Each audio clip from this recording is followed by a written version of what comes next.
Então, difícil estimar, né? É normal, vocês estão. Nunca fizeram isso, é apenas para vocês tentarem imaginar a dificuldade que é planejar esse volume de entrevistas e de validações que vocês teriam que fazer com tantos especialistas de domínio.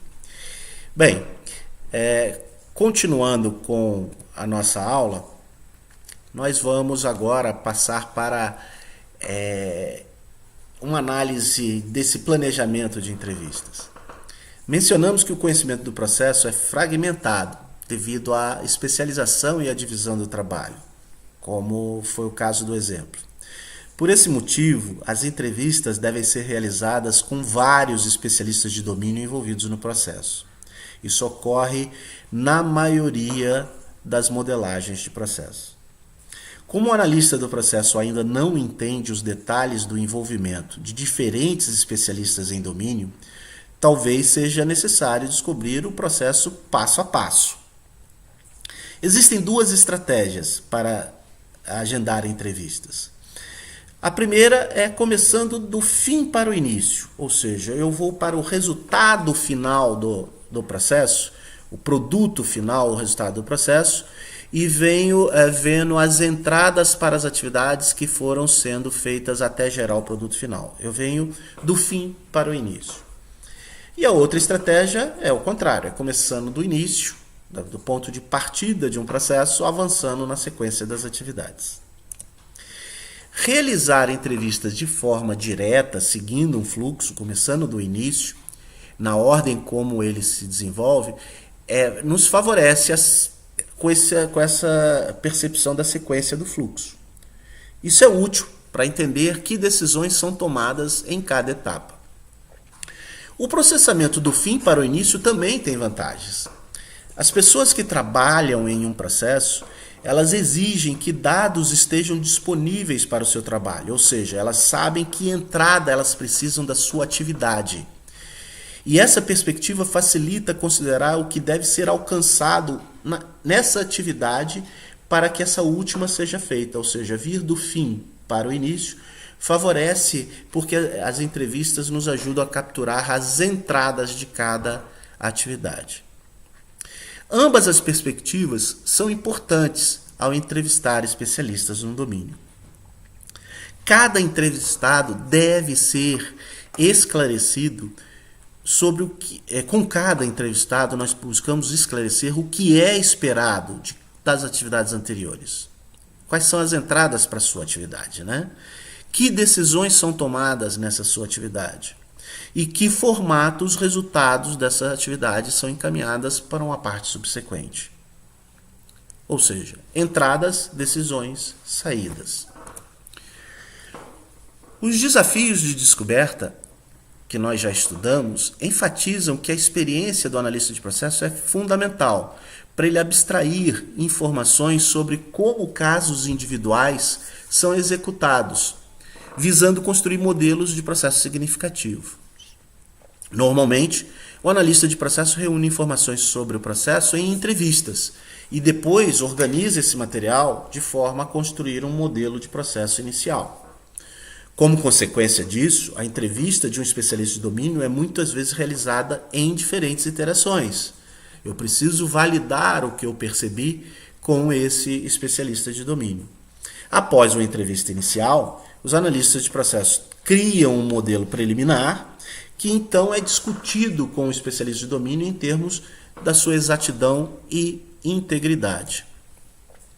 É importante perguntar o que acontece se algo der errado ou como casos inesperados são tratados. Sair daquela instância que o especialista de domínio está acostumado a falar.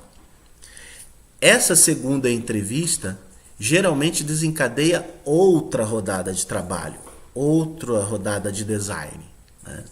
Em alguns casos, a segunda rodada de feedback, depois desse segundo design, leva à aprovação do modelo de processo. Em outros casos, às vezes é necessária uma terceira rodada de trabalho e de feedback para verificar novamente um modelo de processo trabalhado. Precisamos lembrar que especialistas em domínio se sentem à vontade com entrevistas não estruturadas, aquele papo informal, onde podem discutir o processo no nível de detalhe que acham apropriado. Entrevistas estruturadas, com perguntas já pré-determinadas, pode criar uma sensação de lista de verificação, checklist, né? Com o efeito colateral de fazer com que os especialistas de domínio retenham informações importantes, visto que não foram solicitadas nas perguntas. Eles se atêm ao que está sendo perguntado, quando a entrevista é estruturada. É um ponto forte da descoberta baseada em entrevistas a visão de uma imagem rica e detalhada do processo e das pessoas que trabalham nele. Tem o potencial de revelar percepções inconsistentes entre diferentes especialistas de domínio e a maneira como eles enxergam o processo que operam. Também ajuda o analista de processo a entender o processo em detalhes. No entanto, é um método que envolve muito trabalho, é um método de descoberta intensivo em mão de obra. Por quê? Várias iterações são necessárias para chegar a um ponto em que os especialistas de domínio se sintam confortáveis com a forma como o processo está descrito em um modelo de processo. Um problema recorrente em entrevistas é que, perguntado sobre como determinado processo ou atividade é realizada, o entrevistado tende a descrever o modo normal de processamento. Normalmente, as exceções são deixadas de lado. Em outras palavras, a entrevista acaba cobrindo apenas aquele cenário do dia de sol, onde tudo dá certo. Um modo de evitar isso é reservar tempo durante a entrevista para tratar cenários do dia de chuva. Perguntas que podem ser usadas para estimular essa discussão no cenário de dia chuvoso são: como é que você lidou com o seu cliente mais difícil? Qual foi o caso mais difícil que você trabalhou? Essa técnica permite descobrir variações ou exceções no processo, que, embora não necessariamente frequentes, mas tenham impacto no processo para valer essa documentação.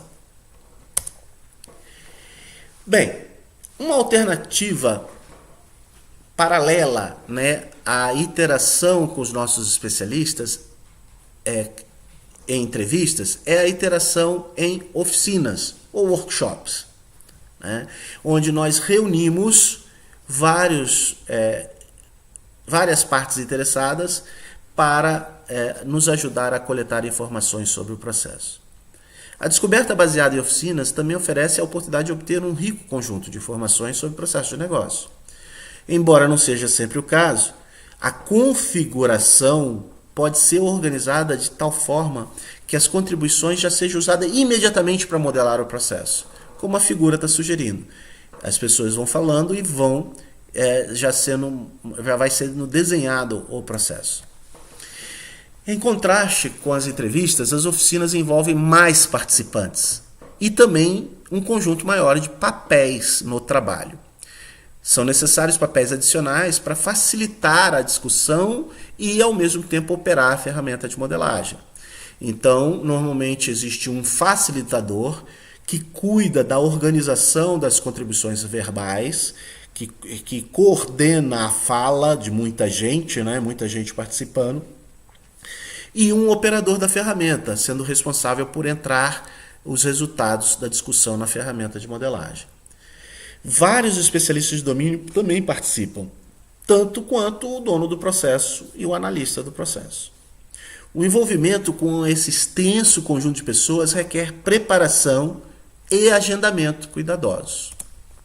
Além disso, o processo não será esboçado em detalhes em apenas uma sessão. Pode-se esperar que sejam necessárias 3 a 5 sessões de meio dia de trabalho. No início de um esforço de descoberta de processo, quando ainda não há informações disponíveis para modelar o processo, pode ser benéfico adotar uma abordagem mais leve e participativa para a organização dessas oficinas. Uma técnica para envolver os participantes da oficina no esforço de descoberta é pedir aos participantes que criem um mapa do processo usando as notas adesivas, os post-its. Cada nota adesiva deve representar uma tarefa ou um evento. Então o grupo começa a discutir como o processo normalmente começa. O facilitador então escreve o nome da suposta primeira tarefa ou evento em uma nota adesiva e publica na parede. Então o facilitador pergunta o que pode acontecer a seguir. Os participantes começam a mencionar uma ou mais tarefas possíveis.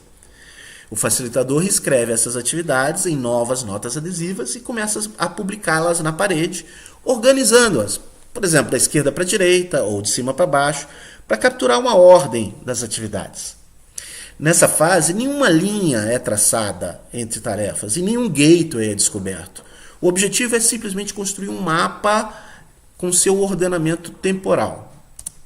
Às vezes, os participantes não concordam, né, se algo representa uma tarefa ou duas tarefas.